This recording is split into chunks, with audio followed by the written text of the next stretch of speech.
जय हिंद साथियों, यदि आपको पीडीएफ चाहिए, पीडीएफ ऑब्जेक्टिव क्वेश्चन चाहिए, फिर टेस्ट सीरीज चाहिए और प्रत्येक चैप्टर का नोट्स चाहिए और क्वेश्चन बैंक का भी प्ले स्टोर से SGS क्लासेस एप्लीकेशन डाउनलोड कीजिए।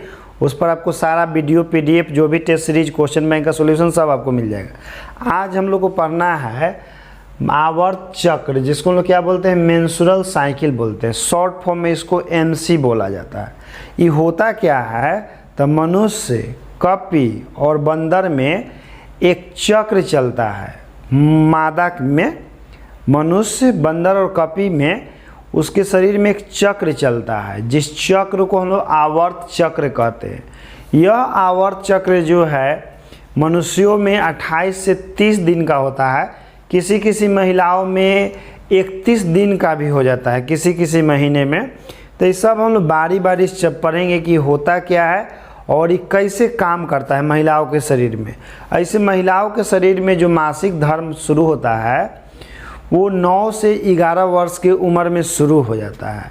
यानी कि 9 से 11 वर्ष की उम्र में लड़कियों के शरीर से अंडाणु उत्सर्जित होना शुरू हो जाता है। कहाँ से स्टार्ट होता है ये भी हम लोग जानेंगे। तो चलिए स्टार्ट करते हैं। देखिए, पहला हमारा क्या है कि मादा जो आवर्त चक्र है, इसको हम लोग कहते हैं कि मादा प्राइमेट। मादा प्राइमेट जैसे कि बंदर हो गया, कपी हो गया, मनुष्य हो गया, में होने वाले जनन चक्र को आवर्त चक्र या मासिक चक्र कहते हैं। इसको ऋतुस्राव चक्र भी कहते हैं। देखिए, लड़कियों में जो आपका प्रथम ऋतुस्राव होता है, यानी कि प्रथम रजोधर्म की शुरुआत होती है, तो 9 से 11 वर्ष में हो जाता है। यानी कि लड़की शरीर से पहला बार अंडाणु निकलता है, अंडाशय से 9 से 11 वर्ष के उम्र में निकलता है। तो इसको हम लोग रजो दर्शन कहते हैं। इसको क्या कहते हैं, जब लड़की लोग को पहला बार मासिक धर्म होता है तो उसको हम लोग कहते हैं रजो दर्शन, जिसको अंग्रेजी में हम लोग कहते हैं मेनार्क कहते हैं। क्या कहते हैं, इसको हम लोग मेनार्क भी कहते हैं, रजो दर्शन को। बहुत सारा ऐसा भी जगह है जहाँ पर पहला बार लड़की लोग के मासिक धर्म आता है तो पिता जो है उनका गांव वाला के भोज करवाते हैं। जैसे जाइएगा यहाँ दक्षिण में, तो वहाँ पर पहला बार लड़की लोग के मासिक धर्म आता है तो उनके पिता लोग गांव वालों को भोज करवाते हैं, या अपने घर परिवार में भोज कराया जाता है कि हमारी लड़की जो है वो माँ बन सकती है आने वाला समय में। क्योंकि यही निशानी है मासिक धर्म में कि कोई लड़की आने वाला समय में माँ बन सकती है या नहीं बन सकती है। तो जिन लड़कियों का मासिक धर्म आता है वह एक संकेत है कि यह लड़की भविष्य में माँ बन सकती है। ठीक है। और यह क्रिया की शुरुआत सामान्यतः लड़कियों में कब हो जाती है, 9 से 11 वर्ष की उम्र में हो जाती है। और पहला बार जब आता है मासिक धर्म तो उसको हम लोग रजो दर्शन या मेनार्क कहते हैं। पहला बार अंडाणु जो है अंडाशय से निकल करके यहाँ पर फैलोपियन नलिका में आता है, और फैलोपियन नलिका में अंडाणु इंतजार करता है शुक्राणु के। शुक्राणु नहीं मिलने के कारण वो चला जाता है आपका गर्भाशय में, और गर्भाशय के अंतः स्तर से जुड़ जाता है। और जुड़ने के बाद कुछ दिनों के बाद ये नष्ट हो जाता है, और नष्ट होकर के रक्त के माध्यम से 3-4 दिन तक ले शरीर से रक्त के रूप में बहते रहता है योनि के द्वारा, जिसको हम लोग मासिक चक्र कहते हैं। अब यह हर महिला में 28 से 29 दिन का लगभग होता है। किसी किसी महिलाओं में 30 और 31 दिन का भी होता है। देखिए, स्त्रियों में आवर्त चक्र यानी कि मासिक धर्म 28-29 दिनों की अवधि के बाद दोहराया जाता है। यानी कि हर 28 दिन के बाद महिला के अंडाशय से अंडाणु निकल करके और इसके फैलोपियन नलिका में आता है। फैलोपियन नलिका में अंडाणु इंतजार करता है, नहीं शुक्राणु आने पर ये गर्भाशय में चला जाता है, और यहीं से यह टूट करके रक्त के माध्यम से शरीर से बाहर चला जाता है। तो जनरली 28 से 29 दिन का ही चक्र होता है, और यह हर महिला में होता है। जैसे मान लीजिए कि एक बार इससे अंडाणु निकला है तो अगला बार इससे अंडाणु निकलेगा, फिर अगला अंडाणु इससे निकलेगा, अल्टरनेट चलता है। एक बार अंडाणु इससे निकलता है तो एक बार अंडाणु उससे निकलता है। दोनों से एक ही बार अंडाणु का उत्सर्जन नहीं होता है महिलाओं में, एक बार में केवल किसी एक ही अंडाशय से होता है। प्रत्येक आवर्त चक्र के मध्य में एक अंडाणु 14वें दिन उत्सर्जित होता है। जिसे कहने का मतलब है कि किसी लड़की को 1 तारीख के मासिक धर्म शुरू हुआ, यानी कि अंडाणु जो है रक्त के माध्यम शरीर से बह करके निकल रहा है। तो 1 तारीख के यदि मासिक धर्म शुरू होता है तो ठीक 14वां दिन जो है अंडाशय से एक अंडाणु निकल करके आता है और ये फैलोपियन नलिका में शुक्राणु का इंतज़ार करता है। और यहाँ जो अंडाणु होता है शुक्राणु का इंतज़ार करता है और 12 से 48 घंटा तक ले जीवित रहता है। यदि 12 से 48 घंटा में शुक्राणु का इससे मिलन नहीं हो पाता है तो यह फिर गर्भाशय में चला जाता है और गर्भाशय के अंतःस्तर से जुड़ जाता है और कुछ दिन के बाद ये नष्ट होकर के वहाँ से रक्त के माध्यम शरीर से बाहर निकल जाता है। तो अंडाणु का उत्सर्जन 14वें दिन होता है, यानी कि जिस दिन लड़की का मासिक धर्म शुरू होता है उससे ठीक 14वां दिन अंडाशय से एक अंडाणु का उत्सर्जन होता है और वो फैलोपियन नलिका में 12 से 48 घंटे तक ले शुक्राणु का इंतजार करती है और नहीं मिलने पर वो गर्भाशय में चला जाता है, फिर रक्त के माध्यम से बह जाता है शरीर से। फिर अंडोत्सर्ग के बाद अंडाणु फैलोपियन नलिका में 12 से 48 घंटों तक जीवित रहता है। जब यहाँ पर अंडाशय से अंडाणु निकलता है तो ये फैलोपियन नलिका में शुक्राणु का इंतजार करते रहता है। कितना देरी तक ले? 12 से 48 घंटा तक ले। यदि शुक्राणु योनि के माध्यम से यहाँ पर आ गया फैलोपियन नलिका में तो शुक्राणु और अंडाणु का मिलन हो जाएगा, यानी कि निषेचन हो जाएगा। और यदि नहीं हुआ तो वो गर्भाशय में चला जाता है और फिर वहाँ से रक्त के माध्यम शरीर से बाहर निकल जाता है। तो ये जो है महिलाओं के शरीर में होने वाला एक विशेष प्रक्रिया है, ठीक है। चलिए इसके बाद हम लोग आगे पढ़ेंगे। फिर है कि यदि अंडाणु शुक्राणु से निषेचित नहीं होता है तो अंडाणु गर्भाशय में चला जाता है। यहाँ पर जैसे फैलोपियन नलिका में 12 से 48 घंटा तक अंडाणु इंतजार करता है, यदि शुक्राणु नहीं आता है तो वो कहाँ चल जाता है? गर्भाशय में चला जाता है। और गर्भाशय में जा कर के और गर्भाशय की अंतःस्तर परत और उसकी रक्त वाहिनियों नष्ट होने पर 3 से 5 दिनों तक रक्त का स्राव होता है। जैसे शुक्राणु का मिलन यदि नहीं हुआ 12 से 48 घंटा में तो ये अंडाशय चला जाता है आपका गर्भाशय में और गर्भाशय में जा कर के इसका दीवार चिपकता है और चिपकने के बाद उसका जो अंतःस्तर नष्ट होता है और 3 से 5 दिनों तक ले मासिक चक्र के रूप में रक्त के रूप में शरीर से बहते रहता है। ये 3 से 5 दिन चलता है। किसी किसी लड़की में खान पियान ठीक नहीं होता है या अनियमित होता है या तनाव की वजह से किसी किसी में 7 और 8 दिन भी चला जाता है। लेकिन यदि 8 दिन से ज़्यादा चल जाए तो डॉक्टर से एक बार ज़रूर सलाह ले लेना चाहिए, दिखा लेना चाहिए, नहीं तो शरीर में बहुत ज़्यादा रक्त की कमी हो जाएगी, आदमी मर भी सकता है, ठीक ना। तो नॉर्मली 3 से 5 दिनों तक का ही रक्त स्राव चलता है, फिर उसके बाद जो है नॉर्मल हो जाता है। कभी कभी किसी कारण से किसी लड़की का जो है साइकिल ही नहीं हो पाता है, यानी कि अंडाणु का उत्सर्जन नहीं हो पाता है, तो 1-2 दिन लेट हो जाता है, तो उससे भी डॉक्टर को दिखा लेना चाहिए कि आखिर क्या गड़बड़ी है। डॉक्टर फिर दवाई देता है, ठीक हो जाता है, ठीक ना। चलिए इसके बाद है कि जिस दिन मासिक धर्म लड़की के शुरू होता है उसे 14वां दिन अंडा का उत्सर्जन होता है और लड़की लोग के शरीर में बराबर हार्मोनल उतार चढ़ाव आते रहता है। इसलिए देखिएगा लड़कियों का जो स्वभाव है लगातार बदलते रहता है। लड़की का स्वभाव ज़्यादा जो है उतार चढ़ाव में रहता है क्योंकि उसके शरीर में 28 दिनों का जो चक्र चलता है तो उसके शरीर में हार्मोनल उतार चढ़ाव होते रहता है।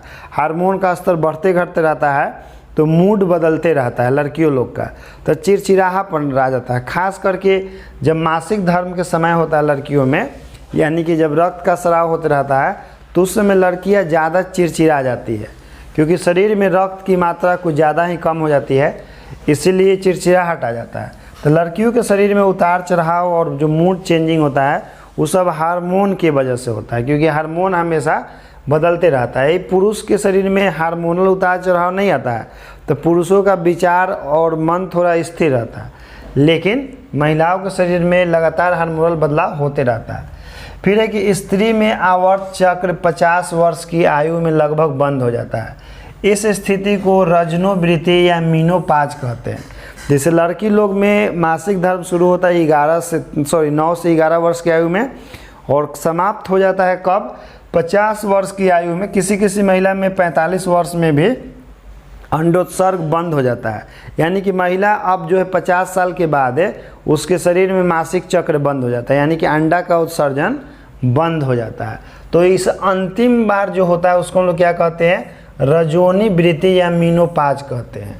यानी कि जो बंद हो गया, और पहला बार जो होता है उसको रजोदर्शन कहते हैं। एक स्वस्थ महिला के पूरे जीवन काल में उत्पन्न कुल अंडों की संख्या लगभग 400 होता है। किसी किसी बुक में देखिएगा 450 भी देता है।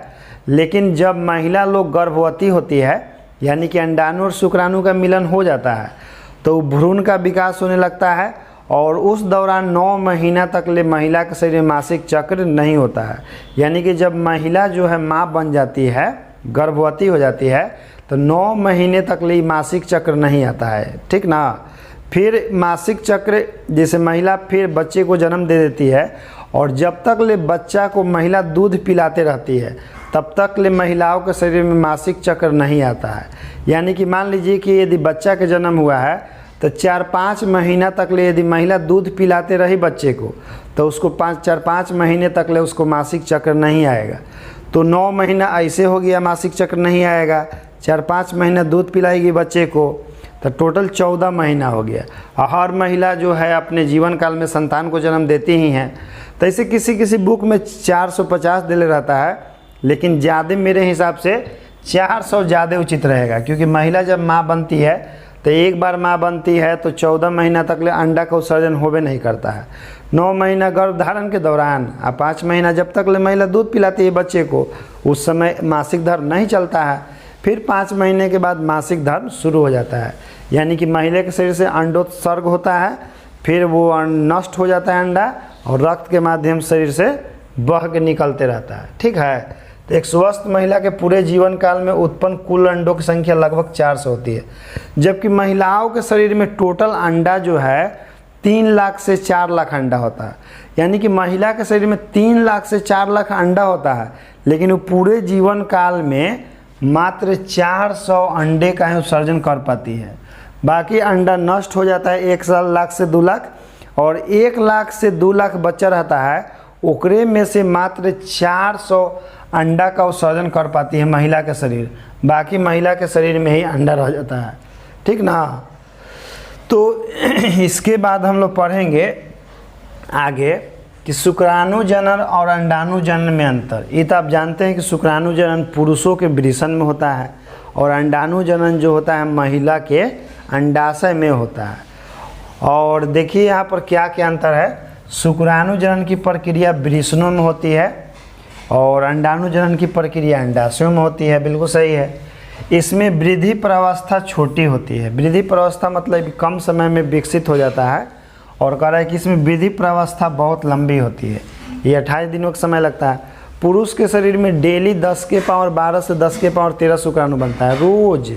10 के पावर 12 से 10 के पावर 13, तो कम समय में शुक्राणु बन रहा है। महिला के शरीर में अंडाणु बनने में थोड़ा समय लगता है। एक प्राथमिक शुक्राणु कोशिका से 4 अगुणित शुक्राणुओं का निर्माण होता है। जो एक प्राथमिक शुक्राणु कोशिका होता है उससे 4 अगुणित शुक्राणु कोशिका बनता है। एक प्राथमिक अंडाणु कोशिका से एक अंडाणु तथा 2-3 लोपिकाओं का निर्माण होता है। अंडाणु में एक अंडाणु बनता है एकरा में, ठीक ना, जबकि शुक्राणु में 4 बनता है। स्पोर्मोडेट्स से शुक्र कायांतरण द्वारा गतिशील शुक्राणुओं का निर्माण करते हैं। शुक्राणु जो होता है वो गतिशील होता है सब, तब तो महिला के शरीर में गमन करके अंडाणु पहुँच जाता है। जबकि अंडाणु गतिशील नहीं होता है, उसको गति प्रदान किया जाता है हार्मोनल चेंजेस की वजह से। ये जो है अचल अंडाणुओं में कायांतरण नहीं होता है, ऐसा अंडाणु में ज़्यादा गतिशीलता नहीं होता है। फिर एक शुक्राणु सिर, धड़ तथा पूंछ में बंट ज़्यादा होता है, यह मेंढक के टेड पोल के समान लंबा होता है। शुक्राणु की संरचना देखे थे ना, शुक्राणु की संरचना का सिर था, गर्दन था, पूंछ था। फिर एक अंडाणु में सिर, धड़ एवं पूंछ नहीं होता है, यह गोलाकार होता है। अंडाणु जो है गोल होता है, उसके बीच में न्यूक्लियस होता है, केंद्रक। शुक्राणु निर्माण से पूर्व ही दोनों अर्धसूत्री विभाजन पूर्ण हो जाता है। शुक्राणु बनने से पहले ओकरा में 2 बार अर्धसूत्री विभाजन होता है, 4 गो शुक्राणु कोशिका बनता है। दूसरा अर्धसूत्री विभाजन अंडाणुओं में शुक्राणु के प्रवेश के पश्चात पूर्ण होता है। जैसे अंडाणु में दूसरा और सूत्री विभाजन कब होता है? जब एकरा में शुक्राणु अंडाणु में जाके प्रवेश कर जाता है तब जाके होता है। ठीक है, अब देखिए हमारा शुक्राणु जनन तथा अंडाणु जनन में समानता कि दोनों में एक समान क्या होता है, वो तो अंतर था पीछे वाला। अब देखिए शुक्राणु जनन तथा अंडाणु जनन में निम्नलिखित समानताएं पाई जाती है। पहला क्या है कि दोनों क्रियाएं जननों की जनन एपिथेलियम कोशिकाओं में होता है, जिनके संकलित रूप को गोनोसाइट्स कहते हैं। दोनों जो है जनन एपिथेलियम उत्तक से बनता है, पुरुष के वृषण में भी और महिला के अंडाशन में भी। फिर है कि दोनों क्रियाएं 3 प्रस्थाव में पूर्ण होती है, गुणन प्रवस्था, वृद्धि प्रवस्था, परिपक्वता प्रवस्था। सबसे पहले वो कोशिका गुणित होकर शुक्राणु बनता है, फिर वो क्या होता है, वो वृद्धि करता है और फिर वृद्धि करके परिपक्व हो जाता है। परिपक्व मतलब निषेचन क्षमता प्राप्त करता है। फिर है कि गुणन प्रवस्था के अंतर्गत दोनों में समसूत्री विभाजन द्वारा जनन कोशिकाओं की संख्या में वृद्धि होती है। जैसे जब गुणन यानी कि जब छोटा छोटा कोशिका में बढ़ते रहता है तो गुणन प्रक्रिया द्वारा दोनों में समसूत्री विभाजन होता है और उसी के द्वारा जनन कोशिकाओं की संख्या में लगातार वृद्धि होता है, जनसंख्या बढ़ती जाता है जनन कोशिका के। शुक्राणु जनन तथा अंडाणु जनन की परिपक्व प्रावस्था में प्रथम और सूत्री विभाजन तथा द्वितीयक समसूत्री विभाजन होता है। फिर देखिए अगला हमारा है कि इस प्रथम और सूत्री विभाजन के फलस्वरूप कोशिकाओं में गुणसूत्रों की संख्या आधी रह जाती है, यानी कि अगुणित रह जाती है। जैसे 2n के फॉर्म में होता है ना, तो टूट करके n के फॉर्म में हो जाता है, n के फॉर्म में m के। कहे का मतलब ना कि 22 + x हो जाता है या 22 + y हो जाता है, इस प्रकार से होता है। 22 + x या 22 + y होता है, तो अगुणित हो जाता है, n के फॉर्म में आ जाता है। तब तो पुरुष के 22 + x और स्त्री के 22 + x मिलता है तो लड़की का जन्म होता है। यदि पुरुष के 22 + y आप महिला के 22 + x मिलता है तो लड़का का जन्म होता है। तो इस प्रकार से शुक्राणु जो है बनता है पुरुषों के शरीर में, महिलाओं के शरीर में आपका अंडाणु बनता है।